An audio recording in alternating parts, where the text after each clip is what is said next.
Hi, I'm Yash Dutt. I am the founder of the Data and AI Research Institute at Duke University in the United States. So, we're not taught in school how to prompt or talk to these AI models like ChatGPT or Claude or Gemini or Grok or what have you. And really, the key for talking to these systems is thinking about it as a thought partner. The value of AI really shines when you're able to provide it with a very specific problem and very specific data and contextual information for that problem that you are trying to tackle. And that is where it can give you really specific ideas around that problem that you're trying to solve. So I want to introduce you to the 10-80-10 rule. Because the biggest mistake that I see people making with AI is getting it to do 100% of the work, when in fact, you have to chunk it out and let AI do the parts that it's really good at, and then reserve your human judgment for the parts that it's really needed for. So you do the first 10%. That means gathering the context, uploading files relevant to your problem, explaining the problem that you're trying to solve or what you're trying to achieve, and uploading any other documents that are relevant to what you're trying to do.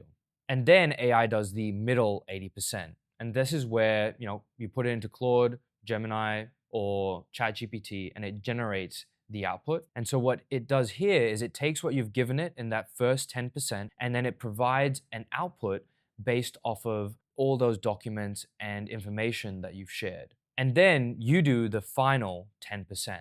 And so this final 10% involves you using your taste and your judgment that you've built up over starting your business and your career to really identify what from that output is relevant and is really useful for your problem at hand. Now, it's not just a one and done after this process is completed. What I want you to think about, and the most effective way to use this technology, is to think about it as a constant iterative process. So once you get those results back, I want you to look at what from the output is most useful and relevant to you, and then pick out those few items. Then from there, paste your favorites back and say, these were the 5 I liked most. Give me 50 more just like that. Now, I want you to repeat that until you have a solid set of ideas, all human vetted by yourself and using that taste and judgment that we were speaking about prior.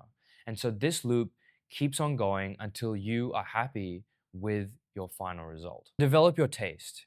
The key that separates people who use AI well from those that don't comes down to taste. And taste is that intuitive feeling or the human part of all of this. What is going to resonate with my customer?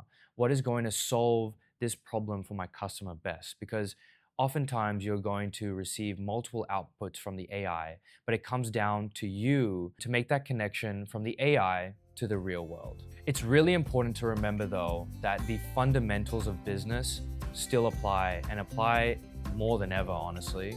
At the end of the day, you're solving problems for your customers, and AI is a great tool, great thought partner as we've discussed in this video, and not a magic wand that will solve all of your problems.